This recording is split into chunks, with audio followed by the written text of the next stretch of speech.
AviationPros.com is the portal website for AMT, Airport Business, and Ground Support Worldwide magazines. Visit daily for breaking news, industry blogs, and insightful articles from our magazine's editorial team. And don't forget to sign up for our publication's daily e-newsletters. It's all at AviationPros.com.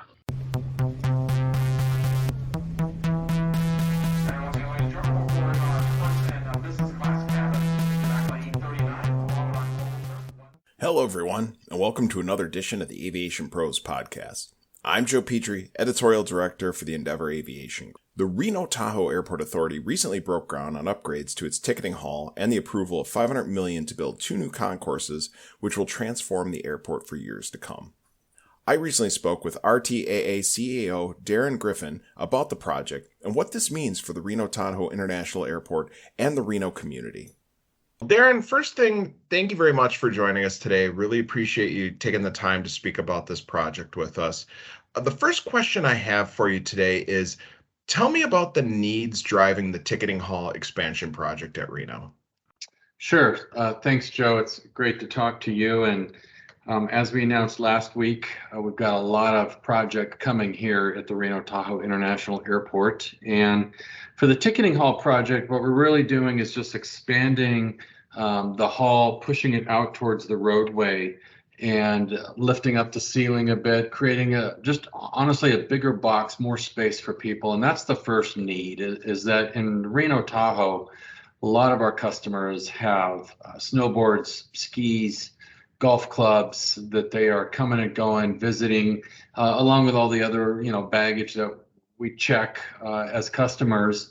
And it's continuing to create a lot of congestion in our ticketing hall. And we call it the ticketing hall. A lot of airports do. And in the reality, it's become more of a bag drop hall more than anything. And that's where you go with your checked luggage. And in the early morning bank, like a lot of airports out west, a lot of planes are looking to depart in that first hour or two. And we get some real congestion in our ticketing hall. Cuts off circulation, makes it really difficult to kind of head for the checkpoint once you've successfully dropped that bag. And so it was really just that need to match the growth of our region.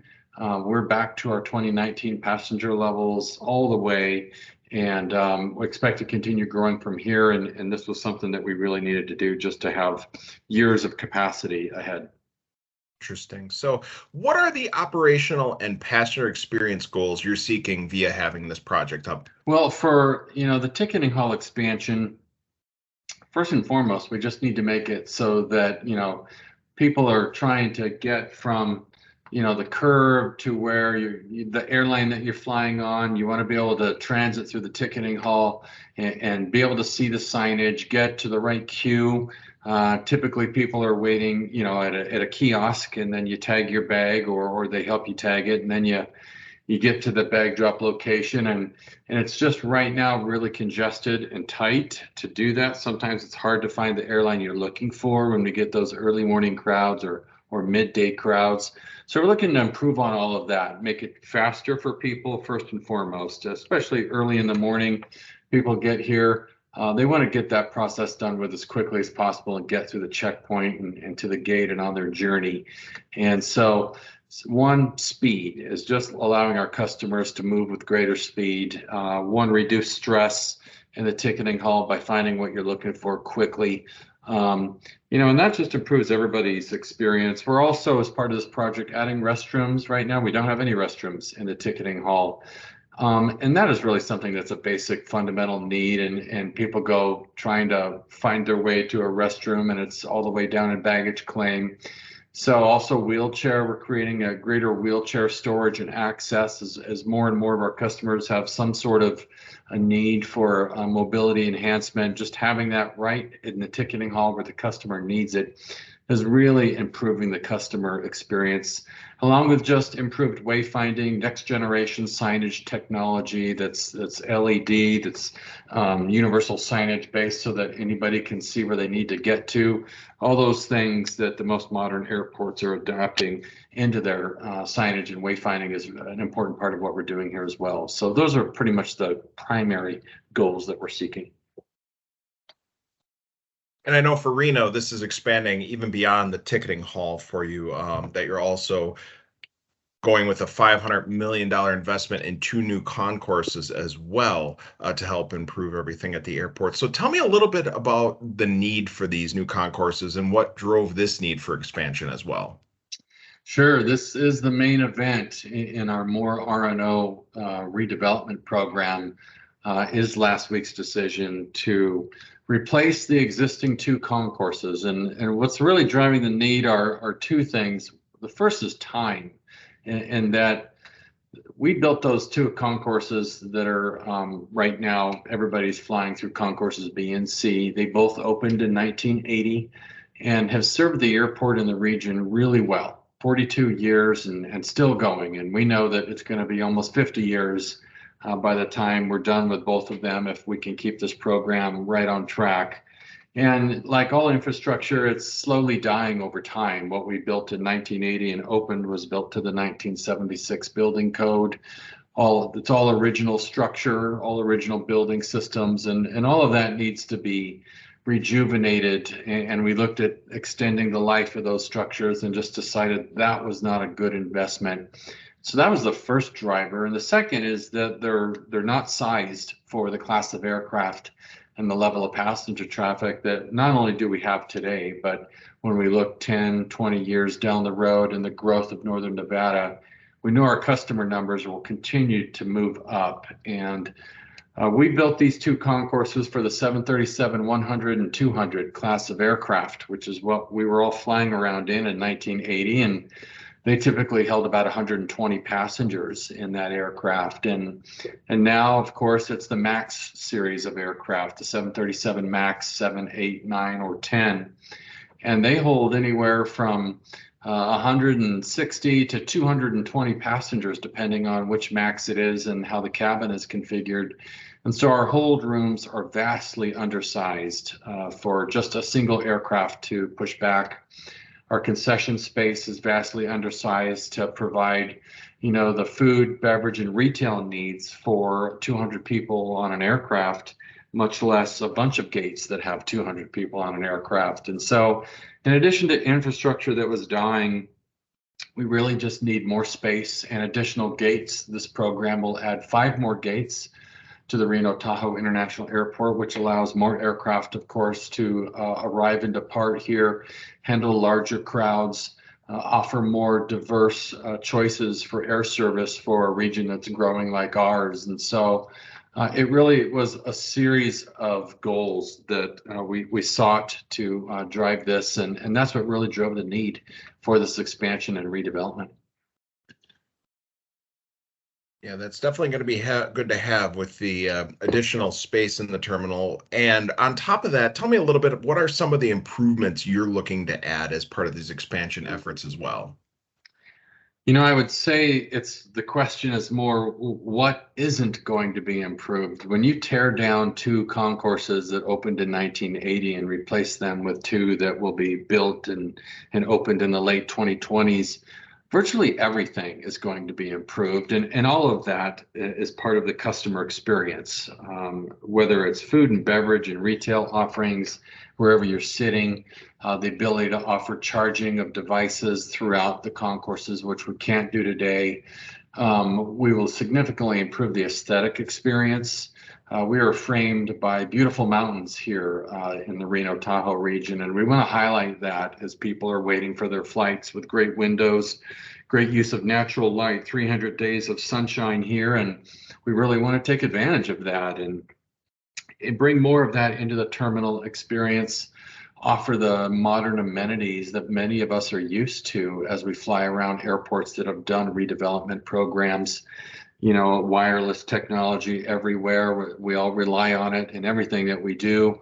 The ability to empower the customer to have the experience that they want to have and not be impaired by infrastructure that's outdated or just simply too small to handle the level and volume of passengers that we are handling today, as well as for decades to come. We have not added a gate since we opened those 2 concourses in 1980. And so it's time to add gates as well, so that we can really meet the needs of the airlines and provide room for them to grow to meet our growth in the years ahead. So it is all of the improvements, literally all of the above when you make a decision like this, and we're excited about that. Yes, it's very exciting for the community. And when you look at this, building such a plan that's going to be transformative of the airport and helping serve the Reno-Tahoe area, and one of these that's once in a many decade type of project, how did you go about developing plans for this? I mean, what kind of stakeholders did you decide to involve in the conversation to ensure that you were delivering the right airport for the community to meet their needs? Sure, great question. And that's one that we wrestled with early on, and ultimately landed on a terminal redevelopment planning study that really looked at every conceivable option, of knowing that two concourses that opened in 1980, doing nothing is not an option. When you're in a growing region like ours and you have infrastructure that's slowly aging out, you have to take action some way. And so then it becomes a question of, well, what's the right action? And so our conceptual planning study really looked at all of the possible options that engaged everybody that works here, not only with the airport authority, but our tenant partners. Our airlines were very involved, our concessionaires, other providers of customer services or airline services.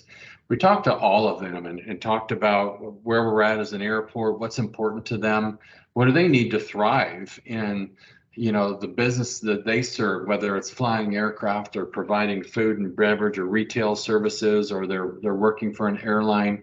What do they need? And so we took all of that feedback and information and worked with a consulting firm and a design firm to really look at what is the complete universe of options that we have available to us as the owner of the airport, and understanding what makes the most sense long term for our airport community, for the entire Northern Nevada community that we serve. And that's really how we landed on the two concourse alternative, and really looked at a bunch of different ways that we could do that. Our partnership with the airlines is key to this. We don't do this alone. We do this in partnership with the airlines, and we wouldn't go off and do something like this unless we had their support, and we do.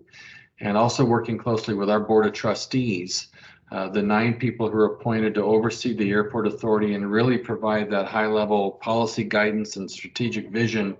They have been closely involved in this, and we all kind of got to the same place this summer and into this fall of realizing it was time to make that really big investment, that generational investment that those before us in the mid and late 1970s did when they opened these two concourses, which were the first gates at this airport.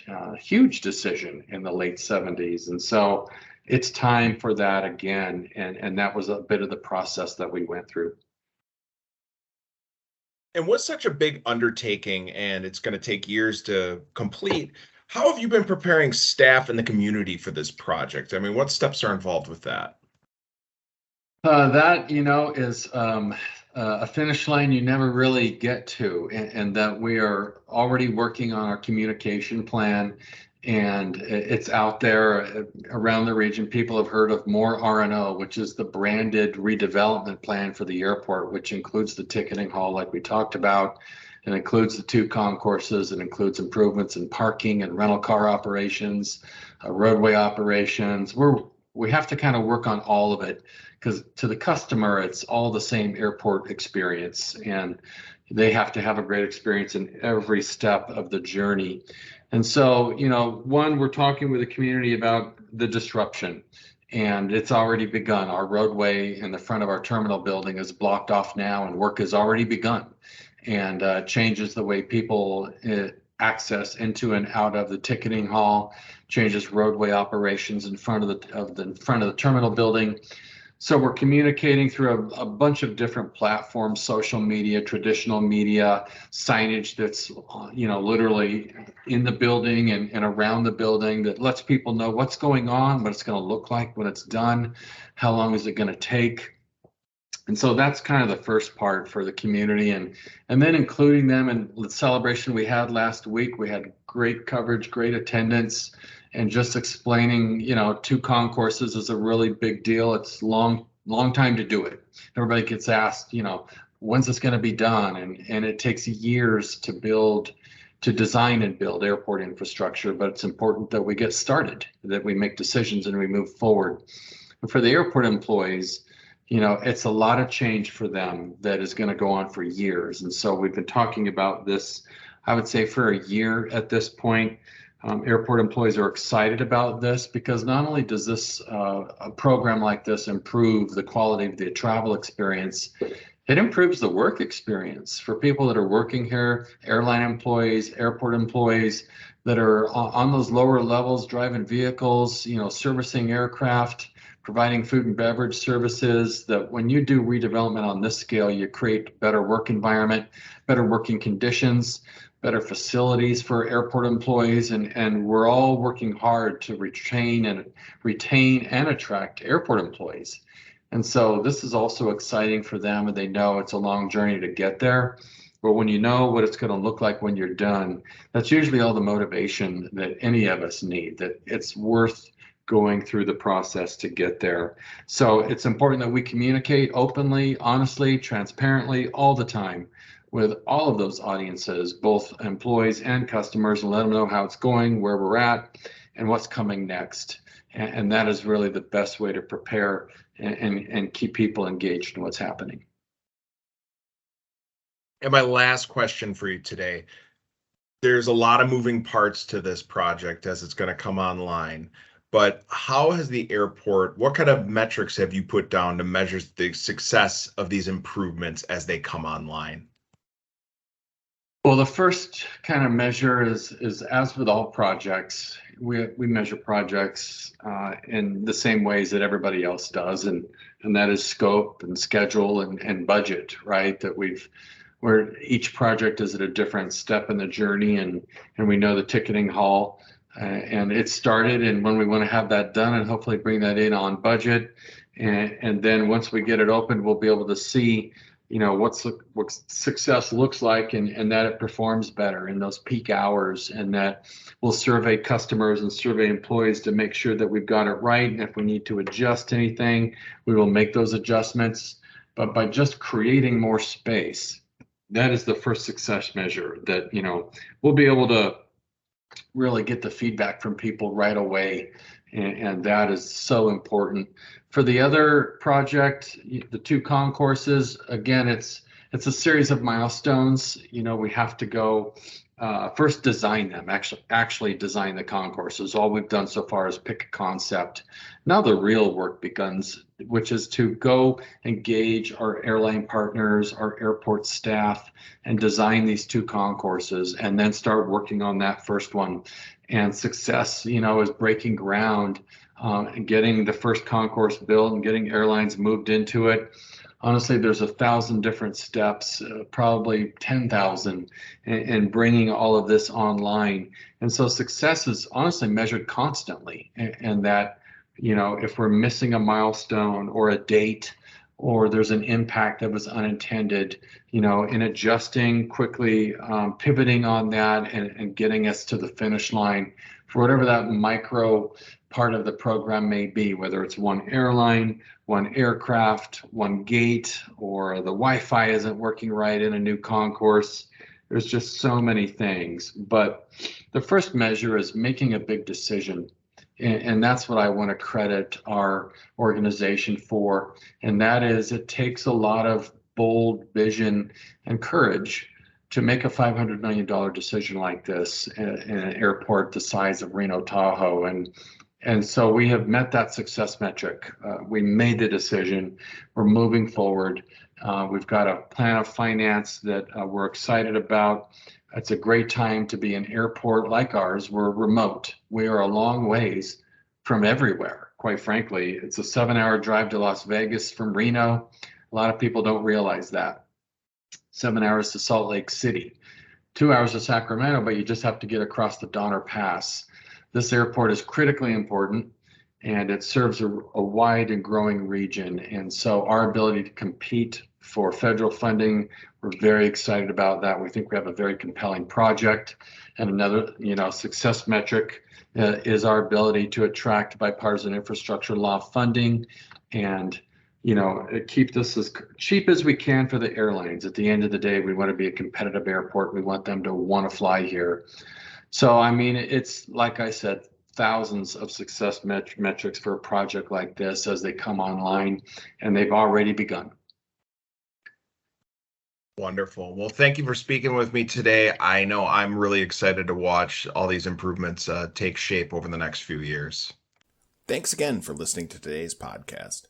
For more on the Reno-Tahoe airport expansion or the leading airport improvement projects in North America, make sure to check out our website, AviationPros.com, and Airport Business Magazine. I'm Joe Petrie. Thanks for listening.